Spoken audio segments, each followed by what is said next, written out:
Ngibingelele kuwe mlaleli, ngiyathemba ukuthi-ke uyaphila-ke. Mina nje ngicela kuwe-ke laphana-ke ukuthi-ke mawuthi-ke usamusha kulona-ke ikhasi-ke leli-ke noma kuwukuthi-ke uyaqala ungena kulona, wenze nje kulungile-ke laphana-ke ungixhase, ungaphumi ungalicindezelanga-ke ibhathini usubscribe nje kubiza imali kumahhala nje kusho nesenti-ke elimnyama-ke leli.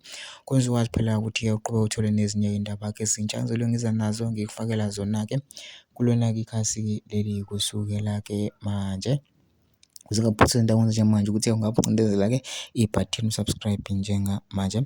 Udaba kulethele lona-ke namhlanje-ke la kulethele udaba-ke olushaqisayo oludabukisayo-ke ngendlela-ke eyisimanga-ke laphana-ke ey'ngenayo-ke zithi-ke laphana-ke amaphoyisa asedubule abulala umgulukudu ona-20 years obusubaqedile abantu ngesibhamu.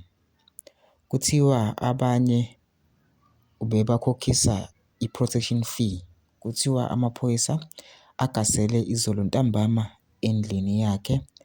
Uzwe ukuthi amaphoyisa lawa azayo wabe esedubula kuqala edubula ebuyisela emaphoyiseni. Amaphoyisa amshaya ngenhlamvu wakuyeka ukuphefumula.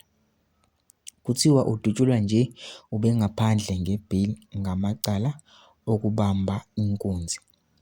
Lesi sigameko senzeke eClearwater e-KZN.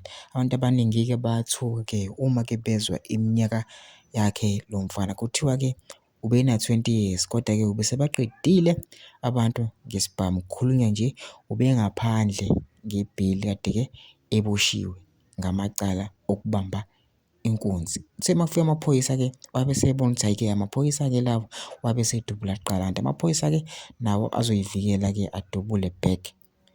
Kwabe sekuwukuthi-ke uyashayeka uyashona.